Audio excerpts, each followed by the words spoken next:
My name is Reggie, and I live in Cromwell.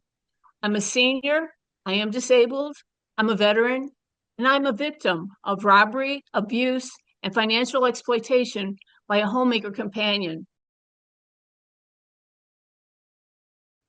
I have Parkinson's disease, and after my knee replacement surgery, I suffered from post-surgical complications, including post-operative delirium and other medication-related issues. I was at a high risk of falling and therefore needed a caregiver at home. The surgeon's office had recommended a home health agency, and that agency sent me a caregiver who was a known felon. Because of the state of my health at that time, I was taken advantage of and became a victim of elderly financial exploitation and abuse. Within 1 week of having this caregiver, I was robbed, my identity was stolen, my checks were forged, she used my credit cards, she opened an account with a lending vendor using my social security number, and was able to rent an apartment, furnish it with furniture, and then other items. He took pictures of all my financials and was using my social security number. All my investments, pensions, and 401ks were in jeopardy of being stolen.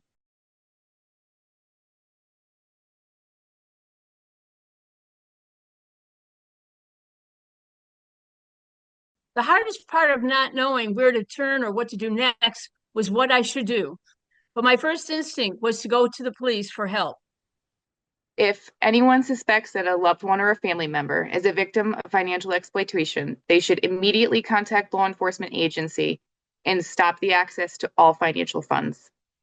Initially, I was treated as a typical stereotype of a little old lady and told that nothing much could be done and perhaps to get help from an attorney.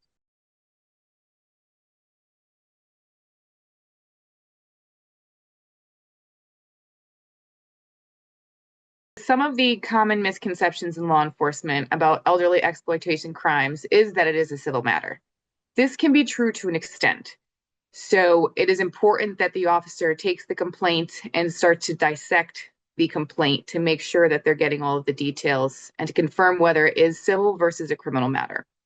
I felt vulnerable and scared, not knowing what I should do. What I needed most from the law enforcement was for them to see me as a person, to listen, and to understand what I was going through and to guide me.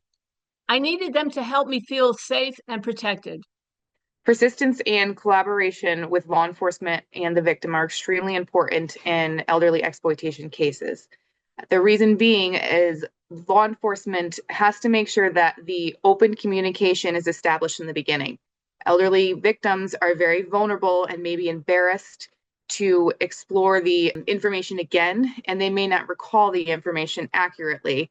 So, patience is important. When Detective Jones was assigned to my case, he was the first person in law enforcement to take me seriously as a victim and to treat me with respect. Anyone walking into their police department that doesn't feel that their voice is being heard should make sure that they start out with having a good support system for themselves.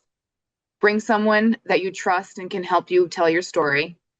Also, reach out to any local groups that may be able to help you, such as your local senior center, other advocacy groups that may be helpful.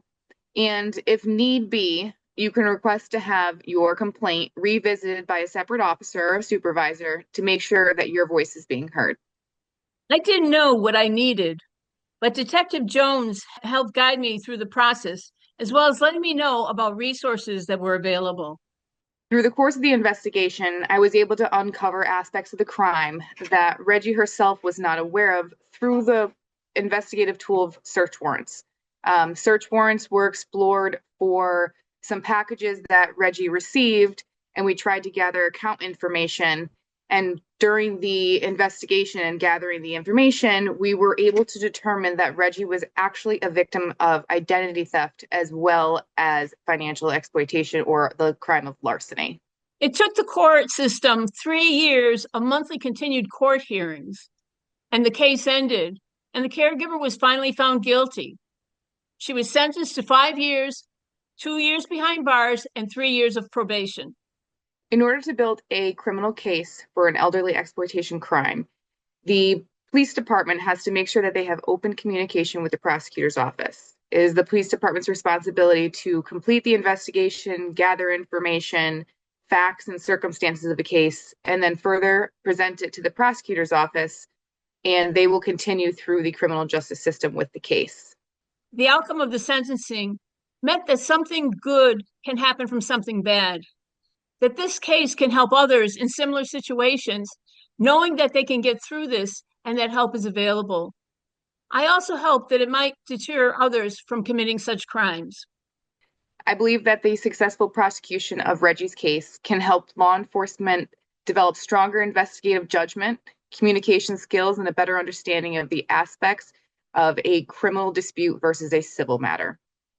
This crime has been distressful and even now continues to haunt me. I am grateful to Detective Liz Jones for helping me get through this ordeal. No one should have to live in fear in their home. No one should have to be taken advantage of or exploited when their health is in a vulnerable state. Now, serving as a school resource officer, I've come to realize that crimes against elderly victims as well as crimes against children are very similar in the aspect that they are both vulnerable populations and you require extra patience, communication, and a strong coordination with advocacy groups for those victims. I am grateful to the Carmel Police Department that they assigned Detective Liz Jones to my case.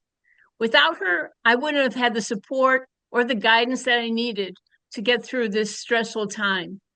In regards to elder financial abuse, it is important for law enforcement and the victim to remain patient and open minded. The investigations can be complex, cumbersome, and redundant, but each complainant deserves your time and understanding. If anyone who suspects financial exploitation has occurred, they should contact the police department first and then create a support system with their family or friends and the law enforcement agencies. And then they should immediately put a freeze on all of their financials.